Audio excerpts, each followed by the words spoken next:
Welcome, Ian Shaw, to the Kulturport Lounge at Elbjazz Festival.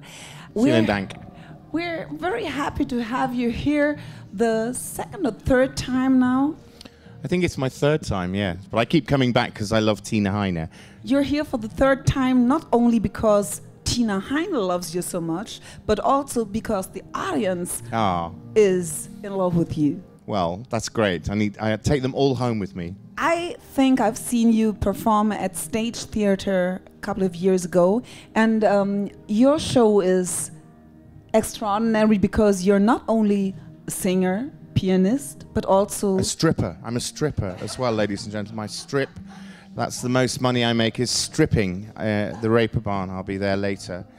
Well, we know better than that, but we know that you are a great entertainer, as we can see. And a woman was waiting in a suburban room. I said, take me to the dance, I wanna dance, I love to dance. You have a lot of humor, and I think it has to do with your family too, is it?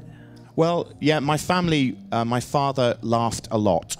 And both my parents laughed a lot, and there was always music in the family, and we watched a lot of comedy on television. We loved all the old American sitcoms like Laurel and Hardy and Abbott and Costello.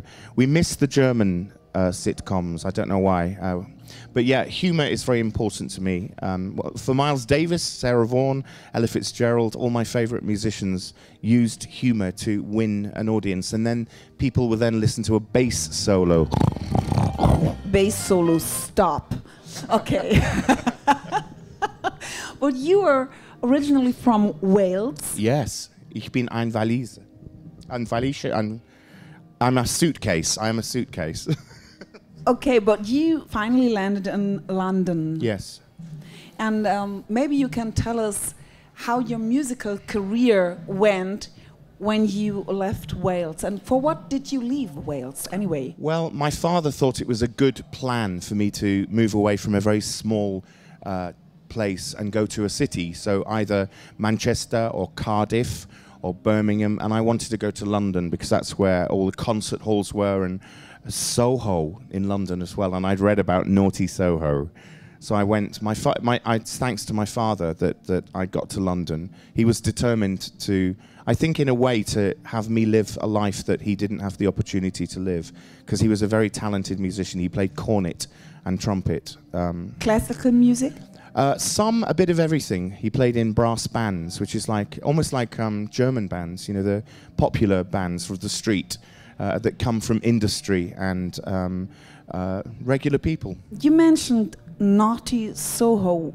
I got curious about naughty Soho. What was it about? Well, Soho was it was a very rich melting pot of everyone. It was the French, the Maltese, the Italians. It was in the 19th century.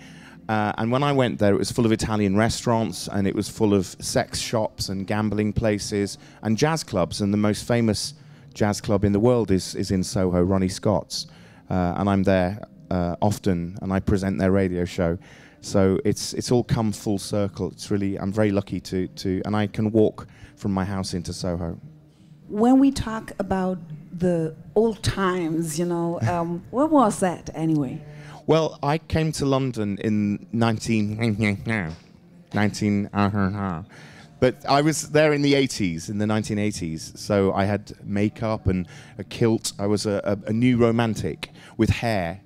You were talking about Blitz kids. Maybe you can tell us about that expression. Yeah, yeah. Well, the Blitz came out of, I suppose, after the 70s, which were a bit silly, you know, glam rock. It became a little bit more stylish and used a lot of Hollywood influences mixed with punk and anarchy, you know, with the Sex Pistols and the Stranglers. And this beautiful songwriting tradition, which also looked at jazz. People like Sade, Spandau Ballet, Duran Duran, of course Culture Club, Boy George, who's a great character. And I just love that whole scene. I think I was lucky to... So jazz for me came later, after that scene. So the makeup and the earrings and the was first. But now I imagine a young guy like you. Thank you. playing classical music Yeah. and dressing up like a Blitz kid. Yeah, I wasn't very good at classical music, really. I didn't practice enough. I didn't have the discipline to play trumpet or piano, and I didn't really learn how to sing classically. So I found piano bars and pubs, and I learned old pop songs from the 50s and 60s. I went to places like Spain and Sweden and Germany and Switzerland, and I played in piano bars, and I learnt the old songs, which I now realize are jazz standards.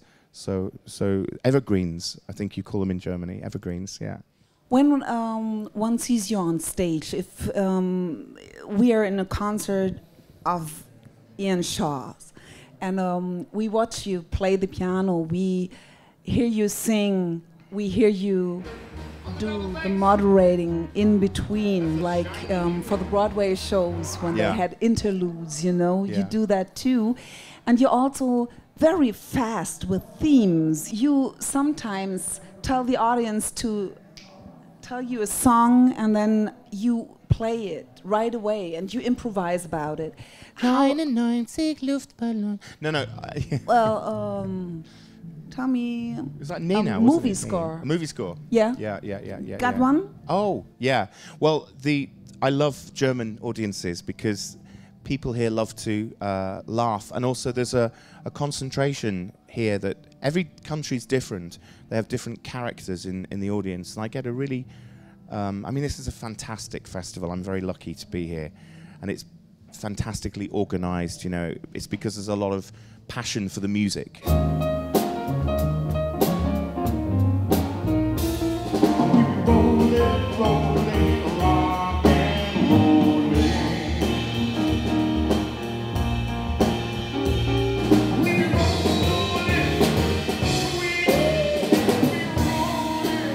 Some festivals are, yeah, we better do a festival in June sometime, and you know, blah blah blah.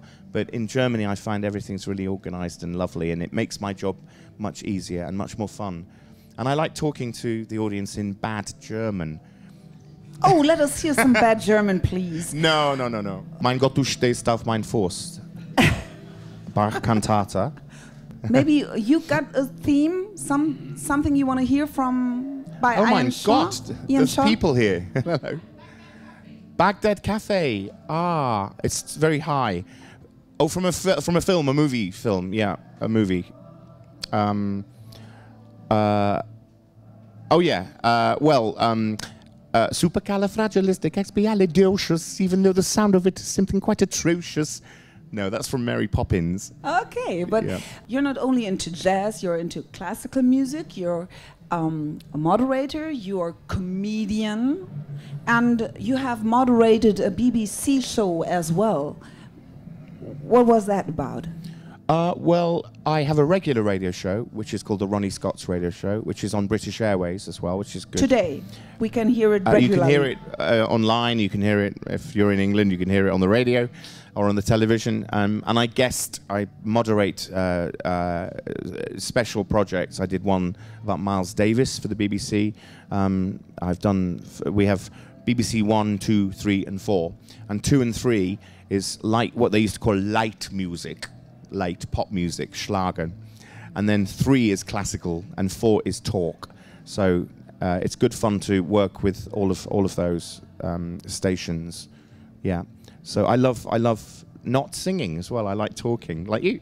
You're this overall performer, but you love to move in the jazz genre, and also you're into blues as well. My father used to get me records, and the first records that I got were Ray Charles and Aretha Franklin, and those two artists made me think about music differently, because they took popular songs and they twisted the melodies and they made them different feels, different tempos. So what was the question? You like blues. I like the blues. Do you? Yeah, I do. Yeah, yeah. No, if I hear you, I would say you can turn every jazz tune and every pop tune into blues if you want to. Yes. Yeah. Well, I like this evening at the concert. I'm with my band, so I'm not playing piano. I'm just singing. So I get to walk about a bit, which is great. Honey, try tonight's the night. There's a guy I can borrow.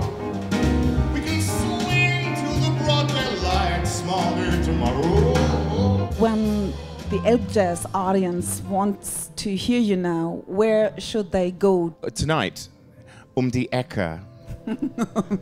Where's that? It's near the river. I don't know, I can't. Alte Maschinenbauhalle. Tina's here. Hello.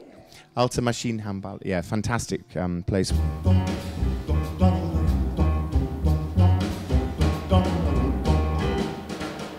The midnight concert by Ian Shaw. Thank you, Ian Shaw, You're for so being lovely. here. Thank you very much. Thank Thank you. Thanks.